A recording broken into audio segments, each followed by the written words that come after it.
Hello 11th class students. Today we are going to start a new chapter in biology, chapter 2.3. Name of the chapter is viruses. Students, in the five kingdom of classification, if we see, then there is no any fixed position given to the viruses in any of the five kingdom. What is the reason behind this? Whittaker didn't provide any fixed position to the virus. The reason behind is that the absence of the biological activity in them and their metabolic activity as well as their non-cellular structure. Viruses में अभी तक उनको कोई एक fix position हमारे five kingdom classification में provide नहीं की गई है। उसका रीज़न ये है कि ये ना तो लिविंग जैसा बिहेव करते हैं हमेशा और ना ही हमेशा नॉन लिविंग जैसा बिहेव करते हैं। उसके पीछे कारण ये होता है कि जब भी इनको फेवरेबल कंडीशंस मिलती है ये लिविंग हो जाते हैं और अनफेवरेबल कंडीशन मिलती है तो ये नॉन लिविंग हो जाते हैं। तो आज हम इस चैप्टर में देखेंगे कि वायरसेस की एग्जैक्टली प्रॉपर्टीज़ क्या होती हैं, इनके लिविंग कैरेक्टर्स क्या होते हैं, नॉन लिविंग कैरेक्टर्स क्या होते हैं जिनके बेसिस पर इनको हम नॉन लिविंग बोलते हैं, and what are the different types of the viruses. अलग अलग तरह के वायरसेस क्या होते हैं उनके बारे में देखेंगे। इनमें मोड ऑफ रिप्रोडक्शन देखेंगे हम, है ना, इनसे जो डिसीजेज होती है उन डिसीजेज के बारे में देखेंगे। चलिए बच्चों, तो स्टार्ट करते हैं हम। First of all let's start the general characteristics of the viruses.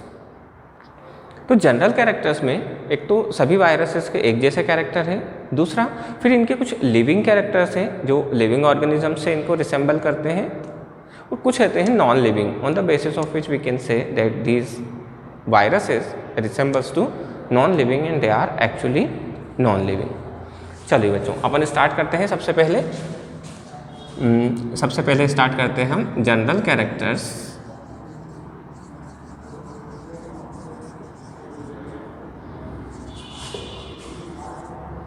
Of viruses.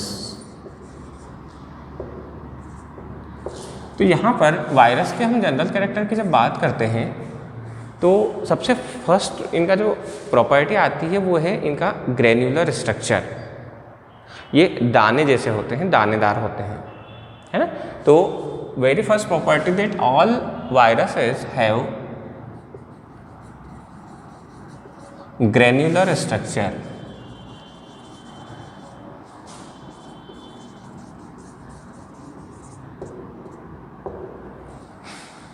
Second property इनकी आती है बच्चों कि ये इतने छोटे होते हैं, इनकी जो साइज़ है their size is such small that they can not be separated with the help of bacterial filter paper.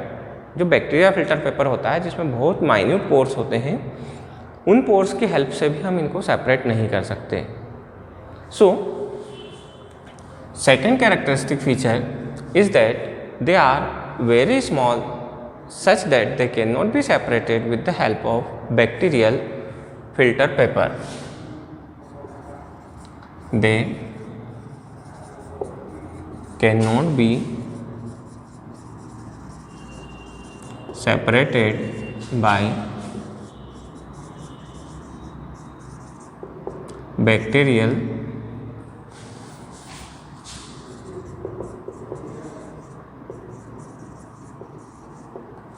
Filter paper. Bacterial filter paper से हम इनको सेपरेट नहीं कर सकते हैं, ये इतने छोटे होते हैं। थर्ड इनकी प्रॉपर्टी की अगर हम बात करें तो जनरली जब भी आप वायरसेस का नाम सुनते हैं तो अपने मन में एक डर सा आता है कि नहीं इससे कुछ ना कुछ बीमारी होती होगी, है ना। तो बीमारी करने के लिए ये हमेशा इनका जो कैरेक्टर होता है वो होता है parasitic character. They are of parasitic in nature. अब पैरासाइट का मतलब क्या होता है ना, तो ये हमने छोटी क्लासेस में भी पढ़ा है, एक बार फिर से देख लेते हैं। पैरासाइट मतलब those living organisms who resides on other living organisms. They take the food materials from that host, we call the host on which they reside, that living organisms is called host. जिसके ऊपर ये रहते हैं, जो parasite है micro organisms हैं जिनके ऊपर ये रहते हैं, चाहे वो कोई पेड़ हो, चाहे एनिमल हो, चाहे हम खुद ह्यूमन बीइंग हो, जिसके भी ऊपर ये रहते हैं या जिसके अंदर ये रहते हैं, उसको हम बोलते हैं इनका होस्ट। तो होस्ट से क्या करते हैं ये, they take the nutrition from the host and in turns harm it also. ये होस्ट को नुकसान भी पहुंचाते हैं, उसमें बीमारियां भी फैलाते हैं, है ना। जैसे बहुत सारे वायरसेस हमारे अंदर आते हैं, है ना। फॉर एग्जांपल आपने एक बीमारी का नाम सुना होगा, मलेरिया। मलेरिया का वायरस होता है प्लाज्मोडियम वाइवेक्स या प्लाज्मोडियम फैल्सिपेरम। 2 तरह के वायरसेस होते हैं जो अपने को मलेरिया फैलाते हैं। तो या तो प्लाज्मोडियम वाइवेक्स हो या प्लाज्मोडियम फैल्सिपेरम हो। ये क्या करते हैं, पहले तो हमारी बॉडी के अंदर जाएंगे, फिर मल्टीप्लाई करेंगे अच्छे से, वहाँ पर इनकी पॉपुलेशन को बढ़ाएंगे। बढ़ाने के बाद में क्या होगा, ये धीरे धीरे हमें बीमार कर देते हैं। न्यूट्रिशन तो लेते ही हमारे बॉडी से, वहाँ पर रहने के लिए जगह देते हैं अपन इसको, हमारी बॉडी के अंदर ये रहते हैं, लेकिन बदले में क्या करते हैं, ये हमें बीमार भी करते हैं। तो इस तरह की जो म्यूचुअल डिपेंडेंसी होती है किसी लिविंग ऑर्गेनिजम्स की दूसरे लिविंग ऑर्गेनिज्म पे, उसको हम बोलते हैं पैरासिटिज्म। तो इनकी जो नेक्स्ट प्रॉपर्टी है वो है ऑल वायरसेस आर पैरासाइट्स।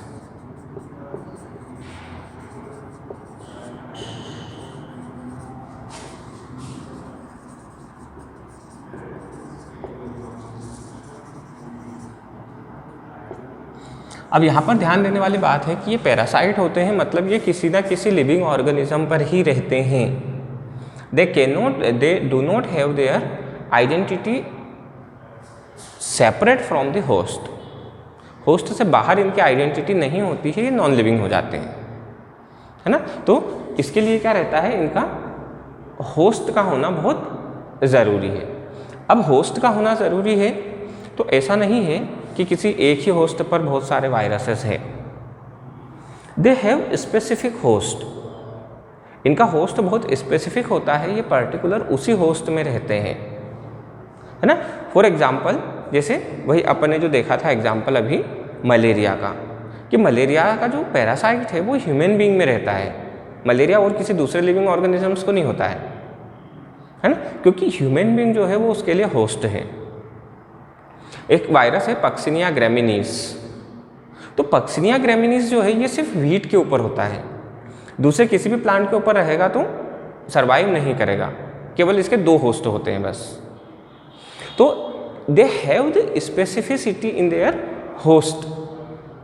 ये हर किसी के ऊपर जिंदा नहीं रहते हैं, पर्टिकुलर होस्ट के अंदर रहते हैं। तो इनकी 4th प्रॉपर्टी जो पैरासिटिज्म से ही रिलेटेड है, they have very specific, they are very specific to their host. They are very specific to their host.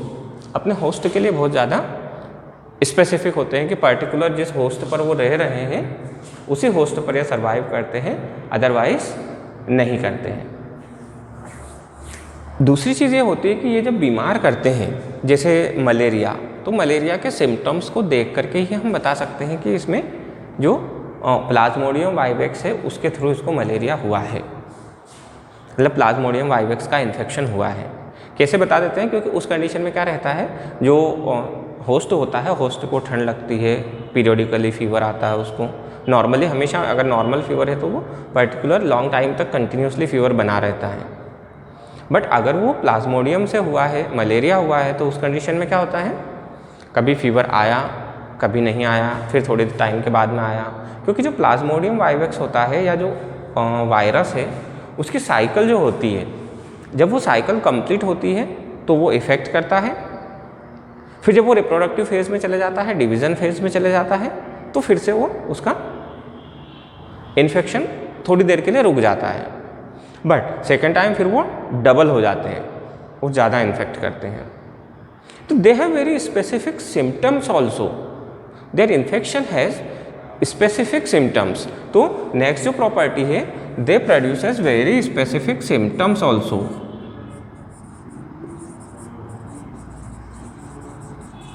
They produces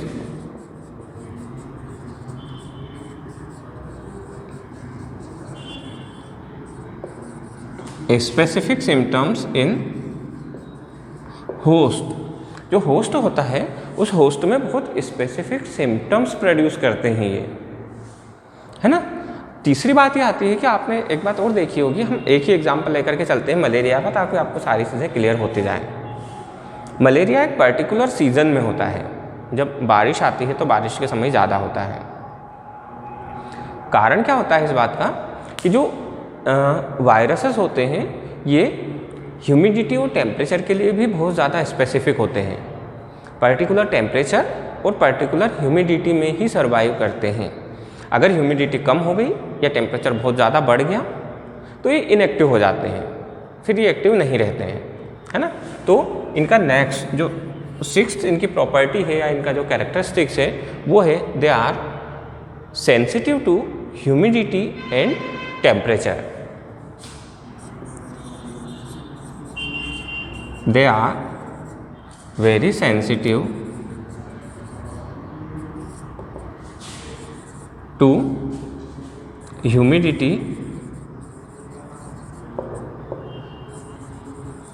and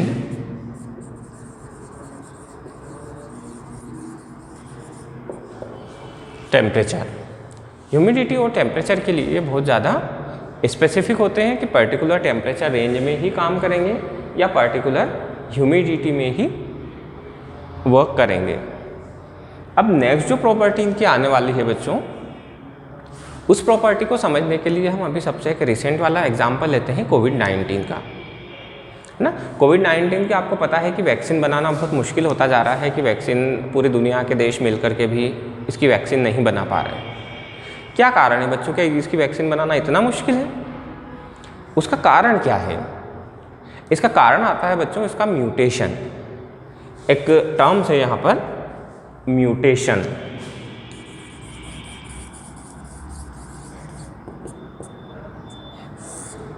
mutation का मतलब हम समझते हैं कि म्यूटेशन का मतलब होता क्या है। जब किसी भी लिविंग ऑर्गेनिजम्स के जेनेटिक स्ट्रक्चर में चेंज आता है, जेनेटिक स्ट्रक्चर मतलब जो डीएनए होता है, उस डीएनए में अगर चेंज आता है कुछ भी, तो जो लिविंग ऑर्गेनिज्म होते हैं उसका पूरा का पूरा कैरेक्टर चेंज हो जाता है।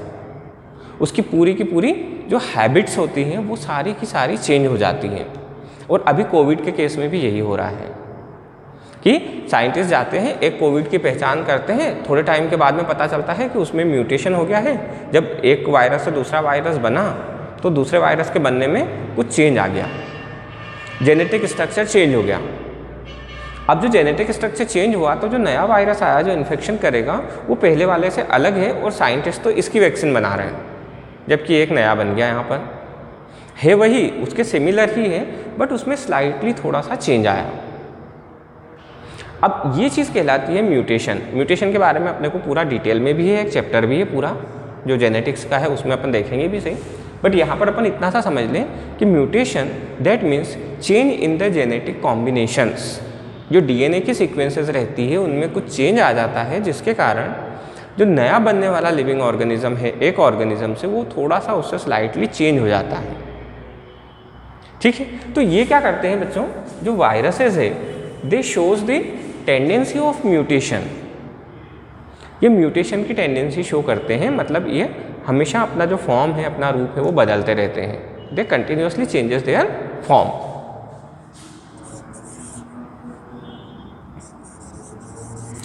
They have tendency of mutation. इनमें म्यूटेशन की टेंडेंसी भी होती है। तो बच्चों ये थे हमारे general characteristics of the viruses.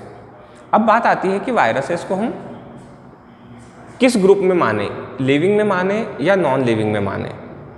तो बच्चों एग्जैक्टली बात यह है कि अभी तक जो साइंटिस्ट भी अभी तक इसको कंक्लूड नहीं कर पाए हैं कि इसको किस चीज़ में रखें। Even scientist are confuse that whether the viruses are living or non-living, because whenever they have the favorable condition they behaves like a living organism, whenever they have unfavorable condition they become inactive and non-living. That is why the viruses are also known as the connecting link between the living and non living. जो viruses हैं, इन viruses को हम connecting link भी मानते हैं living और non living के बीच में। क्यों? क्योंकि कभी ये लिविंग है, कभी नॉन लिविंग है, दोनों के कैरेक्टर्स इसमें प्रेजेंट होते हैं। चलिए, जब दोनों के कैरेक्टर प्रेजेंट है तो हम यहाँ पर देख लेते हैं कि इनके लिविंग कैरेक्टर्स कौन से हैं और नॉन लिविंग कैरेक्टर्स कौन से हैं, है ना। ऐसे कौन से कैरेक्टर्स हैं जिसके बेस पर हम इनको लिविंग मानते हैं, और ऐसे कौन से कैरेक्टर्स हैं जिसके बेस पर हम ये कह सकते हैं कि जो वायरसेस है वो नॉन लिविंग है।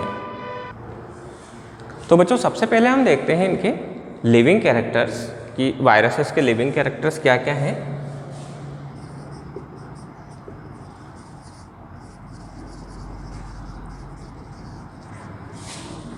Living characters of viruses.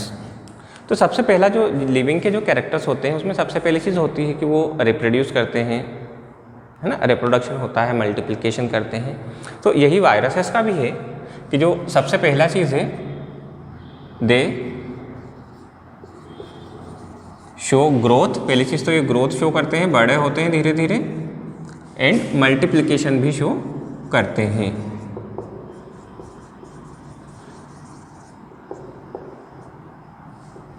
Multiplication भी, दोनों प्रॉपर्टीज इनमें होती हैं कि टाइम के साथ में ये ग्रोथ भी शो करते हैं और मल्टीप्लिकेशन भी शो करते हैं। दूसरी चीज़ है कि जो अभी अपन ने पहले देखा था जनरल कैरेक्टरिस्टिक्स में कि they are always found in the form of parasite inside the living organisms. ये लिविंग ऑर्गेनिजम्स के अंदर होते हैं। पैरासाइट जो रहते हैं वो सभी पैरासाइट लिविंग थिंग के अंदर होते हैं, तो सेम थिंग ये भी होते हैं, है ना। तो ये they are found in the living organisms as parasite. They found in living as, और किस तरह से मिलते हैं अपने को, पैरासाइट के फॉर्म में मिलते हैं। अब पैरासाइट के अंदर होते हैं, अगर ये पैरासाइट के बाहर हों, पहली चीज़ तो पैरासाइट के बाहर ये लिविंग जैसा बिहेव ही नहीं करेंगे क्योंकि इनको फेवरेबल कंडीशन नहीं मिलेगी। अगर ये कुछ मॉइस्चर के कारण एयर में अगर लिविंग जैसा बिहेव करते भी हैं तो ये मल्टीप्लिकेट नहीं करेंगे वहाँ पर। They will not multiply, they only multiplies inside the living cell. तो यहाँ पर एक आता है हमारे पास में, they multiply only in living cell. ये सिर्फ और सिर्फ लिविंग सेल के अंदर ही मल्टीप्लाई करेंगे। जिस तरह से हमारी सेल न्यूक्लियो प्रोटीन की बनी होती है, इसी तरह से जो वायरसेस होते हैं ये भी न्यूक्लियो प्रोटीन के बने होते हैं। तो नेक्स्ट इनकी प्रॉपर्टी आएगी, they are made up of nucleo protein.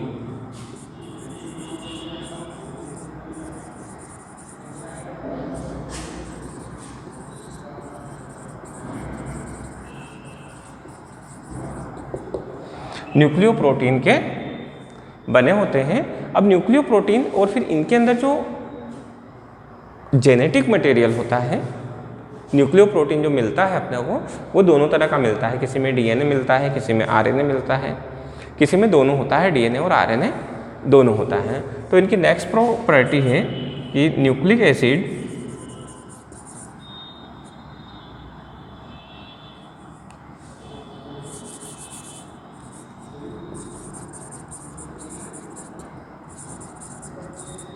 Nucleic acid either DNA और आरएनए इज प्रेजेंट। इनमें डीएनए और आरएनए दोनों मिलते हैं। अब दोनों मिलते हैं तो ठीक है, लेकिन ये इसको बना भी सकते हैं। डीएनए और आरएनए को सिंथेसिस भी करते हैं इनकी बॉडी के अंदर, which is the major characteristic feature of the living organisms. Living organisms का एक सबसे इंपॉर्टेंट कैरेक्टरिस्टिक फीचर होता है कि ये क्या करते हैं, they can synthesize DNA and RNA। ये DNA और RNA को सिंथेसिस कर सकते हैं, इनमें ये चीज़ होती है। दूसरी चीज़ क्या होती है इनमें कि जो लिविंग ऑर्गेनिजम्स हैं उनमें एक एडाप्टेटिव फीचर होता है। एडाप्टिव फीचर शो करते हैं वो कि किसी भी एनवायरमेंटल कंडीशन के अकॉर्डिंग खुद को अडाप्ट करते हैं, यही चीज़ इनमें भी होती है ना। Viruses also shows the adaptive feature, they shows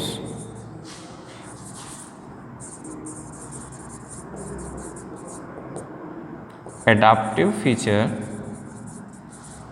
to their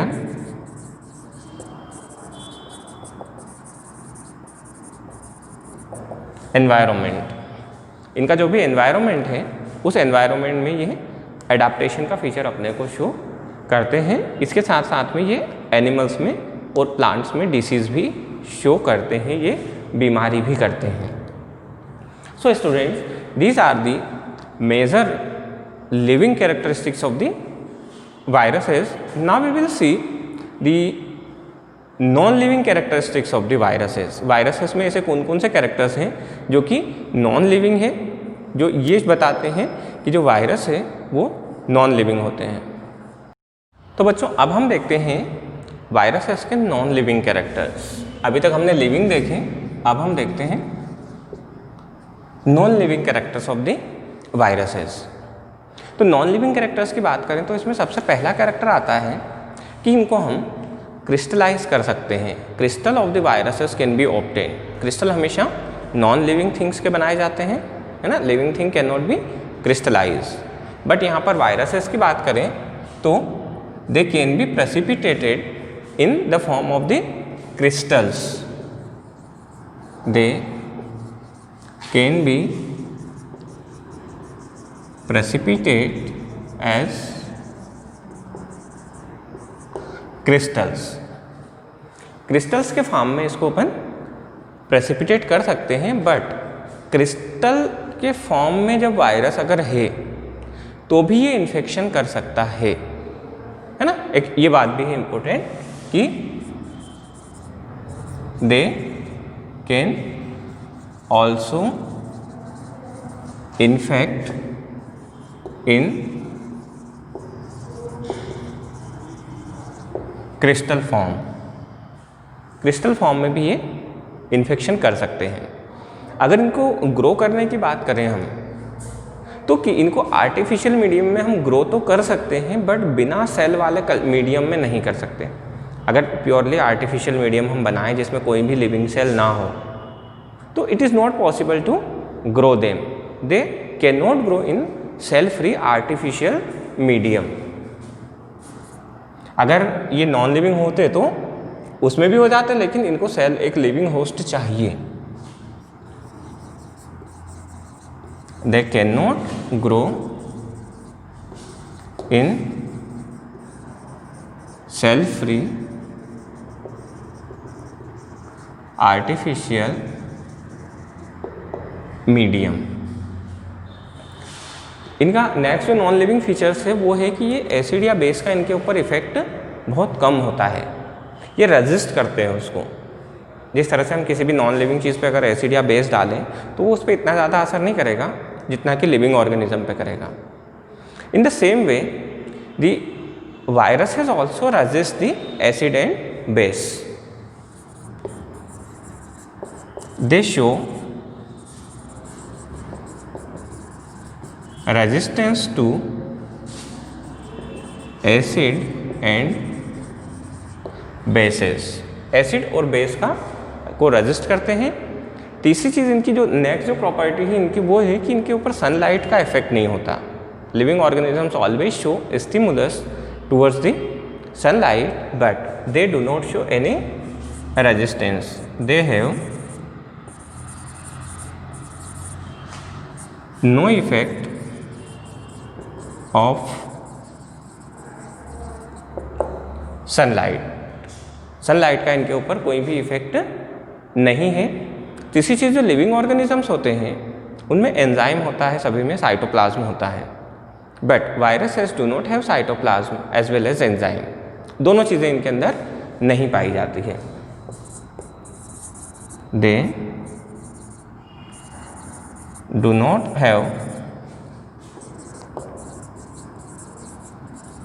cytoplasm and enzymes. So students, these are the major non-living characteristics of the viruses। ये वो कैरेक्टर्स जो हमें ये बताते हैं कि वायरसेस जो हैं वो नॉन लिविंग होते हैं अगर उन्हें फेवरेबल कंडीशन नहीं मिलती है तो।